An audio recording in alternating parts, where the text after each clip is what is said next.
Guys, and welcome to this week's weekly lesson. In this week's lesson, we're going to be discussing a pretty cool shot that you'll see a lot of the professional golfers use when they're not too confident in their lie around the green and they've got a little bit of fringe or fairway to cover, and then they want to get the ball rolling out like a putt and get it as close as possible to the flag without any risk. So the club of choice for me here is going to be a 3-wood. A lot of golfers will try use their rescue. The idea here is we want as little loft as possible. And we just want the ball to sort of make its way through the rough. If we use a putter from here, it will get stuck in the long grass, and if we're using a wedge and our lie is not so good, we might duff it or we might hit the top of the ball, which will make it inconsistent for us and difficult for us to control our distance.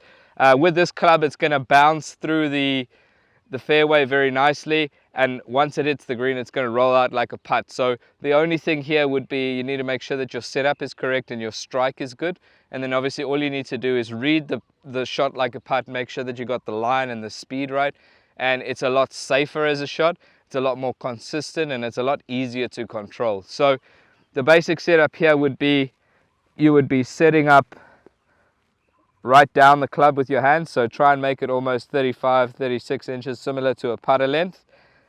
Take your putter setup, and all you're going to try and feel is like you're just going to rock your shoulders, the same as we've discussed before with your putting setup. So just feel like your left shoulder goes down and up, and it's a little swing. You don't need to use any wrists or any hands, and try not to accelerate too much.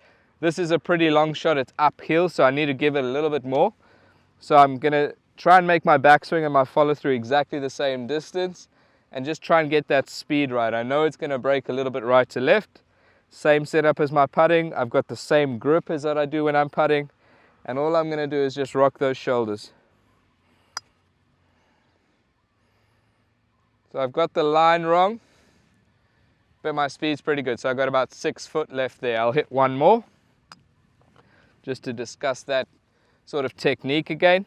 I'm going to aim a little bit more right on this one, take my putting grip, my putting stance, pick my spot, and just rock my shoulders. But at least there I know it's a lot easier to control my speed.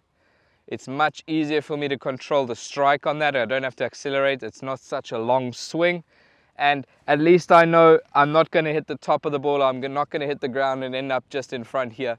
You can hit this shot with a putter, as I've said before, but the problem is with this long grass, the ball might bounce or get stuck in the long grass. So it's a very nice shot to learn. It's very good under pressure if you're not feeling so good with your chipping on the day.